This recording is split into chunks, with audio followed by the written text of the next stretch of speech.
મોરબીમાં નેક્સસ સિનેમાની બાજુમાંથી પસાર થતો જૂના ખાખરાળાનો માર્ગ કે જે સેન્ટ મેરી સ્કૂલ તરફ જાય છે, આ રોડ ઉપર મોરબી નગરપાલિકાની ભૂગર્ભ ગટરની લાઇન જે રોડની વચ્ચોવચ્ચ જ તૂટી ગઈ છે, જેથી આ રોડ ઉપર મસ્ત મોટું ગાબડું પડી ગયું છે અને આ ગાબડું એટલા મોટા પ્રમાણમાં પડ્યું હોવાથી અહીંથી 4 વ્હીલ પણ પસાર થઈ શકે તેમ નથી।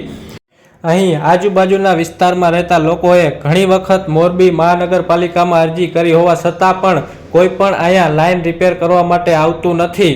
જો અહીંયા કોઈ મોટી દુર્ઘટના સર્જાય તો તેના માટે જવાબદાર કોણ રહેશે? મોરબી મહાનગરપાલિકાને ઘણી વખત અરજી કરવા છતાં પણ લાઇન રિપેર કરવા આવી નથી, જેથી આજુબાજુના વિસ્તારમાં રહેતા લોકોએ પોતાની જાતે જ રસ્તો રિપેર કર્યો છે। પણ જો આ લાઇન આમનામ જ તૂટેલી રહેશે તો આ રસ્તો બનાવેલો રસ્તો પણ પાણીમાં ગરકાવ થઈ જશે, જેથી મોરબી મહાનગરપાલિકાને વિનંતી છે કે અહીંયા લાઇન રિપેર કરાવે, જેથી કોઈ મોટી દુર્ઘટના સર્જાતા અટકી શકે।